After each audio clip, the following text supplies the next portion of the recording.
Oke, sejauh ini kan kita udah belajar sedikit ya tentang pengerjaan konfigurasi elektron. Sekarang coba kita aplikasikan informasi itu ke kelompok-kelompok elemen di tabel periodik. Terus nanti kita cari tahu apa sih efek konfigurasi itu ketika elemen saling bereaksi. Nah, sekarang kita cari yuk konfigurasi elektron dari beberapa elemen yang lain buat latihan aja sih. Oke, lithium di sini. Kelihatannya gimana sih? Konfigurasi elektronnya lithium ada kulit pertama itu 1s2. S2 berarti 2 elektron ya di situ ya. Terus kita punya 2s1. Nah, kadang-kadang biar cepat aja nih ya bayanginnya. Kalian bisa bayangin konfigurasi elektron lithium itu sebenarnya sama persis sama konfigurasi elektronnya helium. Ini konfigurasi elektron helium nih, plus 2s1, ya kan? Ini bisa juga ditulis begini. Pakai warna biru muda aja ya. Bisa ditulis sebagai helium 2s1. Yang sebenarnya berarti konfigurasi elektronnya lithium itu sama persis dengan yang kita tulis buat konfigurasi elektronnya helium. Terus kita tinggal tambahin yang 2s1 itu. Ini bisa lah berkali-kali dikerjain. Katakanlah kita pengen tahu konfigurasi elektronnya besi. Nah, daripada kita ngerjain lagi dari awal konfigurasinya, ya kan? Yang pertama 1s2, terus 2s2, terus 2p6. Daripada kayak gini lagi kan kita tinggal bilang aja, oke, besi itu sama konfigurasi elektronnya sama konfigurasi elektronnya argon. Dia sama konfigurasi elektronnya argon. Nah, ini saya kasih dalam kurung ya argonnya. Argon, terus kita dapat 4s2. Ya kan? 4s2. Nah, terus kita punya 2, 3, 4, 5, 6. Jadi D6 kan? Nah, kita tahu kalau kita lagi di subkulit D itu, atau kalau kita lagi di blok D di tabel periodiknya, kita sebenarnya harusnya balik lagi kan ngisi kulit sebelumnya. Yang jadi kalau kita di period 4 atau di blok 4, kita sedang mengisi kulit ketiga sebenarnya. Jadi 3D6. Nah, terus ada yang nanya, ini sebenarnya pertanyaan menarik loh ini. Kenapa sih kita harus balik ngisi ke kulit ketiga? Kenapa nggak ngisi kulit berikutnya aja? Kenapa nggak ngisi di kulit keempat gitu? Nah, cara kita ngebayanginnya, sekali lagi ini cuma intuisi aja ya. Segala sesuatu di level atom tuh emang udah mulai non-intuitif sih. Tapi kalau saya ngebayanginnya itu, seiring atom bertambah besar dan besar, jarak dan ruang antar orbital sebelumnya itu bakal makin luas. Ya kan? Contohnya, ini saya ngebayangin aja loh ya.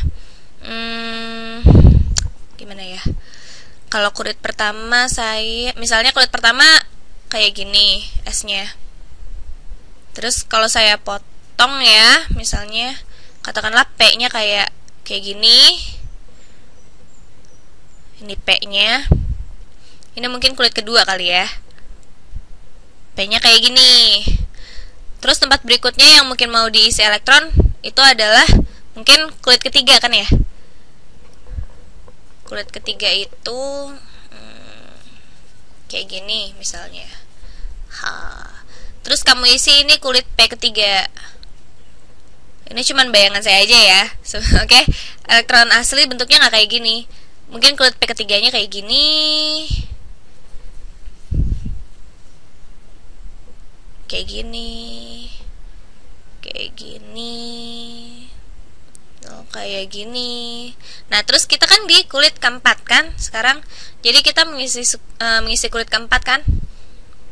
Misalnya subkulit S ini mungkin akan kelihatan kayak gini. Nah, tapi bukannya langsung mengisi kulit P berikutnya. Kita kan di blok D kan sekarang. Ini jadi harusnya coba aku tulis labelnya. Ini kan 4S, ini 3S, ini 3P,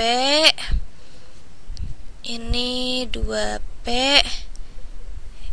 yang ini tuh 2S.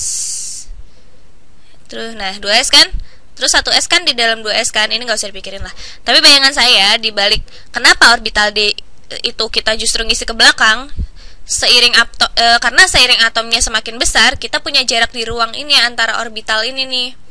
Sekarang setelah ngisi subsulit 4s atau orbital 4s ini, jadi ini 4s kan di sini, di luar sini. Nah, kita berbalik dan mengisi orbital 3D. Jadi kan kita akan balik mengisi ruang-ruang di sini nih, tuh. Sini. Ini tingkatan energi yang lebih rendah sebenarnya. Butuh lebih banyak energi untuk memasukkan elektron lagi ke kulit 3D yang di sebelah situ. Nah, tapi sekali kita mengisi, sekarang kita siap untuk bergerak lagi ke kulit 4P yang mungkin kelihatannya mungkin kayak gini nih. Gini. Sebuah elektron sebenarnya akan lebih milih untuk bergerak ke kulit lain, itu kulit keempat, daripada balik mengisi kulit 3D. Tapi sekali dia mengisi kulit keempat, dia ngisi ruang-ruang di antara orbital ini nih. Seiring elektron bertambah besar dan besar, tuh nanti ada lebih banyak ruang kan di antara orbitalnya. Jadi nanti ketika elektronnya cukup besar, akan ada ruang di antara kulit D ini. Ini kan, ini akan jadi tempat orbital F nantinya. Ini orbital D. Kalau saya sih ngebayanginnya kayak gini. Jelas karena sekarang kita ngebayangin dalam skala atom kan, jadi saya nggak bisa bayangin lebih jauh lagi. Itulah yang terbaik deh. Tapi oke lah, itu bukan yang mau saya lakukan sekarang. Tapi itu pertanyaan bagus barusan. Kenapa kita balik mengisi kulit ketiga padahal kita lagi ada di periode 4 kan? Oke, ini cara gampang untuk menulis konfigurasi elektron besi. Nah, alasan kenapa kita melakukan ini semua nih, konfigurasi ini, adalah untuk melihat berapa sih elektron yang kita punya di kulit terluar. Dalam kasus litium, dia punya berapa sih? 1 kan? 1 elektron di kulit terluarnya. Ini kan kulit terluarnya nih. Kita punya 1 elektron. Nah, kita juga bisa melakukan hal yang sama di sini. Terus, nah kalau dalam kasus besi nih, berapa banyak dong elektron di kulit terluarnya? Ingat kan, kulit terluar adalah periode tempat si atom ini berada. Dan ini adalah kulit terluarnya kan. Jadi meskipun yang ini elektronnya punya energi lebih tinggi, dia butuh lebih banyak energi untuk mengisikan elektron ke kulit energi yang lebih rendah. Nah, ini yang ada, ini nih, dia kulit terluar energi, kulit keempat. Dan itu ada elektron yang akan bereaksi nantinya, ada 2 kan, 2 elektron. Nah, inilah yang penting. Jadi ada 2 nih. Di sini 2. Nah, ini sebenarnya akan ada 2 elektron untuk semua yang ada warna pink di sini nih. Nah, elektron yang ada di blok D apa kabar dong? Kita isi periode berapapun tempat si atom lah. Katakanlah kita di periode 5 sini nih. Kita bakal punya 5s1, 5s2, ya kan? Terus kita bakal balik lagi ngisi kulit 4D ini kan? Ya kan? Tapi masalah berapa elektron yang kita punya di kulit terluar, dalam contoh ini kulit kelima, kita akan punya 2 elektron. Jadi ini semua nih akan terus punya 2 elektron di kulit terluarnya dia. 2, 2, 2, 2, terus saja 2. Nah, dalam kasus ini elektron paling luar itu kan akan jadi 4s2 kan ya? Karena terus kita balik dan mengisi 3D. Tapi yang di luar sini adalah 4s2. Nah, yang ini juga punya 2 elektron di kulit terluarnya. Kelompok ini punya berapa? Kelompok yang ini nih. Barusan saya baru aja pakai kata kelompok ya. Kelompok itu di sini maksudnya kolom di tabel periodik ini. Seperti yang bisa kalian lihat, mereka punya pola akan di sini. Semua di kelompok pertama punya 1 elektron di kulit terluarnya. 1. Nggak percaya? Oke, coba kita lihat hidrogen. Konfigurasi elektron hidrogen itu 1s1, kulit luarnya kan 1s. Dia punya 1 elektron kan di situ, ya kan? Itu berlaku untuk semuanya di sini. Kelompok yang di sini punya 2 elektron juga di kulit terluarnya. Terus mereka yang di sini punya 2 elektron yang sama juga. Nah, kita bisa melihatnya begitu di kulit terluar mereka. Tapi terus mereka bergerak dan mengisi balik si kulit D ini kan. Tapi soal kulit terluar mereka tetap cuman 2 elektron. Nah, terus begitu kita udah ngisi blok D, atau kita udah balik ngisi kulit sebelumnya, kalau atomnya ada di periode 4, kita bergerak ngisi suborbital D yang ada sebelumnya kan. Terus kita balik lagi mengisi kulit keempat lagi. Nah sekarang kan blok P ya. Jadi yang ini bakal punya 3 elektron di orbital luarnya. 3 kita bisa bilang deh 3 elektron valensi. Ini 4, ini 5, ini 6, 7, nah ini 8. Nah coba kita kerjain satu deh ya, kalau ada yang nggak percaya ya. Nah konfigurasi elektronnya apa ya? SN. SN tuh apa sih? Selenium bukan sih? Saya nggak yakin deh. Tapi katakanlah si SN ini konfigurasi elektronnya gimana? Dia konfigurasi elektronnya sama kayak kripton. Yap, tuh elemen kripton. Ada loh elemen kripton. Jadi dia konfigurasi elektronnya sama kayak kripton. Tadi SN ya. Kita bisa nemuin konfigurasi elektron kripton cuma dengan melihat tabel periodik, tapi lebih cepat begini kan? Sama kayak kripton. Terus dia punya 5s2. 5s2. Nah, terus dia balik dan mengisi blok D kan ya. Jadi sekarang ada 10 di sini. Jadi 4D10. Nah, terus dia mulai ngisi blok P di kulit kelima lagi. Jadi 5P2. Jadi berapa elektron valensi yang dia punya? Elektron valensi atau elektron di kulit paling luarnya itu berapa? Nah, ini kulit luarnya apa? Kulit kelima kan? Jadi ini sama yang ini. Sama ini. Ini adalah elektron ini kan punya tingkatan energi yang lebih tinggi kan? Butuh lebih banyak energi untuk masukin mereka lagi ke kulit sebelumnya daripada masukin mereka ke orbital S kan. Tapi kalau kita ngebahas elektron yang akan bereaksi, dan itu dia kenapa saya menekankan ini terus, ini elektron yang akan bereaksi dengan benda lain, atau dengan atom lain, atau dengan justru dengan elektron lain gitu. Yang satu ini kan punya 4 elektron di luar. Terus kita lihat ke situ, 4 elektron luar kan.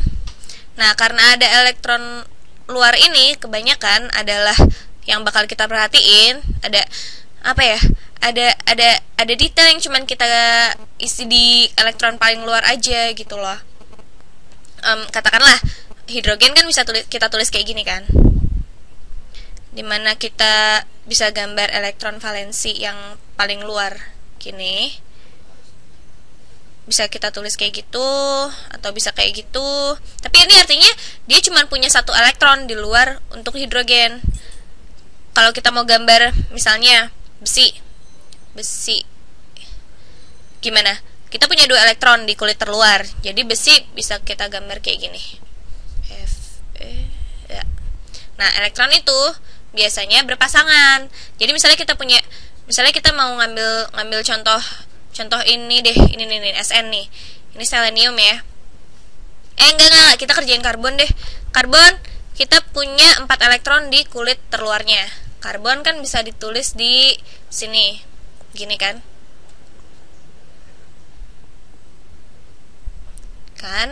Atau kalau mau nggak dipasangin secara teori bisa ditulis juga kayak gini. Nah, sekarang mereka siap untuk bereaksi dengan benda-benda lain. Nah, sekarang ini apa artinya? Yang ini kan punya 1 elektron nih di kulit terluarnya. Terus yang biru ini nih, yang biru-biru, ini gas-gas mulia ini nih. Nanti kita bahas tentang mereka sebentar lagi. Mereka semua punya 8 elektron di kulit terluar mereka. Terus apa gunanya itu kalau kita pengen tahu gimana sih benda-benda ini bereaksi? Nah, ternyata semua atom itu, mereka itu pingin banget punya 8 elektron di kulit terluar mereka. Tuh, angka itu penting tuh, 8. Mereka pingin punya 8 elektron di kulit terluarnya. Ini adalah konfigurasi yang paling stabil untuk semua atom, atau seenggaknya tingkatan energi yang lebih baik deh buat atom. Ini adalah konfigurasi tapi terus kenapa harus 8? Nah, itu sesuatu yang harus kita pikirkan kan? Ini adalah angka fundamental ini yang nongol aja gitu di alam kita nih. Saya Saya dulu pernah berpikir sedikit soal ini. Mungkin atom itu kalau mereka ada di kulit terluarnya itu punya 8 elektron, mungkin mereka beresonansi dengan baik satu sama lain, atau mungkin mereka nggak akan saling ganggu, misalnya nggak mau saling menjauh mungkin. Saya juga nggak tahu sih jawabannya sebenarnya. Kalau ada yang bisa jawab kenapa harus 8, kenapa harus tepat 8, wah karirnya tuh bakal bagus banget tuh kalau dia mau jadi fisikawan atau kimiawan. Anyway, tapi lewat eksperimen udah jelas banget atom-atom itu pinginnya punya 8 elektron di kulit paling luar mereka. Nah, pertanyaannya, kalau kita berurusan sama sesuatu yang katakanlah misalnya kita berurusan sama potasium itu punya 1 elektron di kulit paling luarnya, ya kan? Terus katakanlah kita punya elemen kayak klorin, dan dia punya, ini klorin ya, klorin itu punya 7 elektron di kulit terluarnya dia. Nah, menurut kalian apa yang akan terjadi kalau kita taruh potasium di dekat klorin? Apa yang akan terjadi? Nah, cara tergampang untuk klorin untuk dapat 8 elektron itu gimana? Cara yang cara yang paling gampang untuk klorin, karena dia kan punya 7 elektron nih di kulit terluarnya. Jadi cara gampangnya gimana? Dia kan pasti pengen banget dong dapat 1 elektron lagi. Nah, buat potasium, cara tergampang untuk punya 8 elektron di kulit terluarnya gimana? Kalau dia bisa melepaskan 1 elektron itu aja, dia kan punya 8 elektron kan di kulit terluarnya. Kulit terluarnya ini kan nggak akan jadi kulit keempat lagi, dia akan jadi kulit ketiga. Tapi dia akan punya 8 elektron di kulit ketiga itu. Konfigurasinya bakal kayak argon kan, kalau dia melepaskan 1 elektron ini nih. Jadi atomnya akan lebih stabil, ya kan? Jadi kalau kita taruh misalnya sodium di dekat klorin, yang akan terjadi apa? Elektron itu pengen banget loncat ke sodium, supaya sodium ini bisa punya 8 elektron di kulit terluarnya, atau supaya konfigurasinya kayak argon kan. Nah, elektron ini bakal loncat ke klorin, dan nanti klorin bakal punya 8 elektron juga di kulit terluarnya, dan juga bakal punya konfigurasi kayak argon, ya kan? Jadi seperti yang bisa kita bayangkan, kelompok yang ada di sini nih, ini mereka dijuluki logam alkali. Di video berikutnya nanti kita bakal ngebahas deh kenapa mereka disebut logam. Kelompok yang di sini, logam alkali, mereka biasanya nggak termasuk hidrogen ya. Nanti kita bahas soal itu. Mereka ini pengen banget melepaskan elektron, dan itu karena itulah mereka sangat reaktif. Terutama kalau mereka berdekatan dengan elemen-elemen ini nih, yang warna kuning ini nih, yang disebut halogen. Mereka sangat ingin mengambil elektron dari elemen lain, karena mereka cuma butuh 1 elektron lagi untuk dapat 8 kan. Elemen logam biasanya mau melepaskan elektron karena mereka cuma harus ngelepas 1 biar punya 8 elektron valensi. Ini kenapa hidrogen sebenarnya nggak termasuk elemen logam, karena hidrogen nggak segitu maunya ngelepas elektronnya. Aturan bahwa kulit terluar sebuah atom pingin 8 elektron valensi itu berlaku untuk semuanya kecuali hidrogen sama helium. Mereka itu cuma punya 1 kulit, dan mereka udah bahagia cuma dengan 2 elektron aja. Jadi dengan hidrogen, oke lah, dia bisa melepas 1 elektron, tapi dia juga gampang aja gitu dapetin 1 elektron lagi dan bahagia lagi. Dia tetap punya kulit pertama yang penuh gitu. Tapi yang lain ini, yang logam alkali ini